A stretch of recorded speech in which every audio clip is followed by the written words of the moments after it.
This program is sponsored by Brand Hub near Red Light Chowk, Panipat.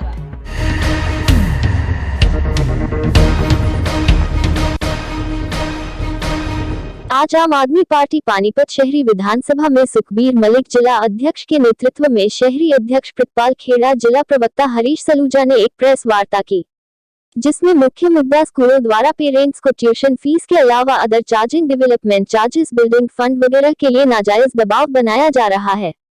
इस महामारी के काल में लोगों की आय दिन प्रतिदिन कम हो गई है, खर्चे में कटौती करने को मजबूर है। आम आदमी इस विपत्ति काल में स्कूलों की जोर जबरदस्ती नाजायज है।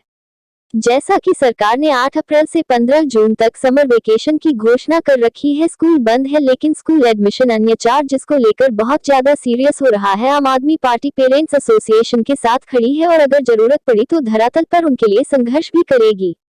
हम सरकार से यह उम्मीद करते हैं कि वह स्कूलों की इस मनमानी को रोकेगी और स्कूलों को हिदायत देगी इस कोरोना काल में ट्यूशन फीस के अलावा अन्य किसी चार्जेस का दबाव न बनाएं और आम आदमी को राहत प्रदान करें।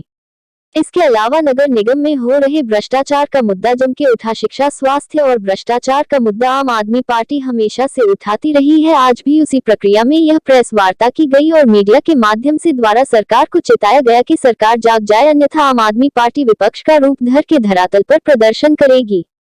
इस मौके पर सुखबीर मलिक जिलाध्यक्ष, जगदीप घनघस लीगल सेल जिलाध्यक्ष, दीपक बग्गा उपाध्यक्ष, देवंत सलूजा सचिव, हरीश सलूजा प्रवक्ता, राजेश सरोहा, सूरजभान राठी प्रवक्ता, इकबाल पानीपति, मनमोहन सिंह, राजीव कंसल संयुक्त सचिव, पानीपत शहरी अध्यक्ष प्रितपाल खेड़ा, संगठन मंत्री हरीश बजाज, रितेश अग्रवाल सचिव, आकाश सैनी, विकास श्रीधर, सौरभ गोयल आदि मौजूद रहे।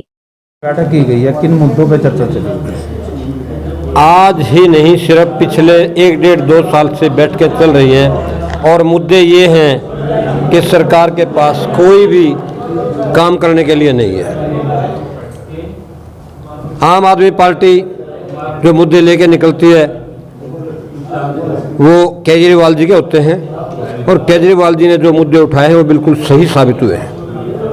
उनको देख के जब केजरीवाल जी ने मुद्दे उठाए और ये कहा कि जो कोरोना काल में माँ बाप गुजर गए उस बेटे की पढ़ाई फ्री होगी और जो कोरोना काल में बच्चे गुजर गए उस माँ बाप को फ्री दिया जाएगा, क्या सेंट्रल गवर्नमेंट या दूसरों की कोई अकल नहीं कि पहले उनके बारे में सोचा जाए? इनको देख के फिर नकल की है उन्होंने और नकल के बाद आंकड़े कम कर दिए। अब पढ़ाई का विषय है, दिल्ली की पढ़ाई और हरियाणा पंजाब की पढ़ाई देख लें, हॉस्पिटल देख लें, वहाँ की ट्रीटमेंट, बीमार का हालात देख लें और यहाँ का देख लें क्या है। जब सेकंड लहर आई हरियाणा के पास या सेंट्रल गवर्नमेंट की मेहनत से कहीं भी कोई इलाज का सिस्टम नहीं, कोई डॉक्टर नहीं, कोई दवाई नहीं। जो दवाई आई थी रेमडेसिविर वो इन्होंने बेच खाई और फिर कहते हैं जी अब क्या करें। जब ये देखा कि अब क्या कर रहे हो तो पता चला कि इन्होंने शौचालय बनाए थे, क्या वहाँ इलाज कराएंगे क्या जाके? सरकार के पास कोई भी फ्यूचर प्लान नहीं है जो आज की पब्लिक को कुछ बता सके, बचा सकें, किसी पब्लिक का भला हो सके। इसीलिए इस अंधी सरकार की आंखों में धूल डाल लो या मिर्ची डाल लो या इनको कान में समझा लो, इनकी आंखें तो खुलने वाली नहीं है। इसलिए इस टाइम आम आदमी पार्टी जो भी एजिटेशन कर रही है वही कामयाब है। आज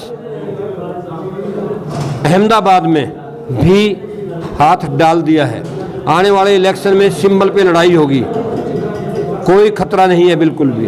और अगर अब भी ये सरकार नहीं समझेगी, जैसा कल किया इन्होंने, जब सारी जनता खिलाफ है, कोई भी सरकार का नुमाइंदा जनता के बीच में नहीं जाएगा, फिर जाते हैं, फिर जूते खाते हैं, फिर पता चलता है ये सरकारें सारी नंगड़ सरकार हैं। जैसे आपने देखा होगा पंजाब में एमएलए साहब का क्या हाल हुआ। अरे कम से कम इतना तो बेशर्मो ना उतरो कि तुम नंगे निकल लो घर से। बुरा ना करो कि आज उन जो चल रही है सीडी उनको देखते हुए शर्म आती है। अगर सरकार से कोई भी किसानों के समस्या का हल नहीं हो पा रहा, क्या था जब किसान नहीं मांगता कुछ भी मना कर दो, भैया हम नहीं देते, ये एक्ट है। किसान कहता मेरा फायदा इसमें नहीं है, तुम जबरदस्ती क्यों ठोक रहे हो? अदानी जी आप भी सोचो थोड़ा सा, आप तक भी अगर कोई प्रेस रिपोर्ट कोई पहुंचा सके तो आप भी सोचो कि क्या करोगे, कैसे आओगे।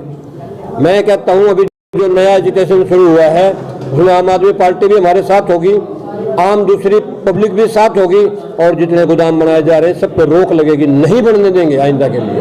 अब ये किसान शामिल होकर इसका विस्तृत ब्यौरा तैयार कर चुके हैं।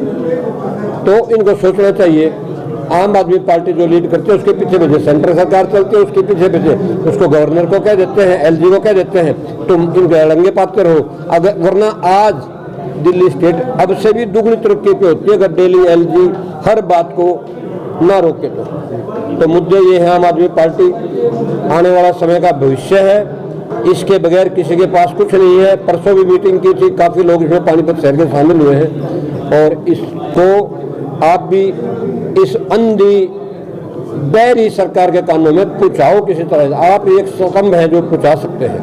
तो मेरा कहना ये है, पार्टी द्वारा यहाँ पर बैठक की गई है, क्या मुद्दे रहे हैं, क्या चर्चा रही? जी, मैं पानीपत से प्रीतपाल सिंह, शहरी अध्यक्ष।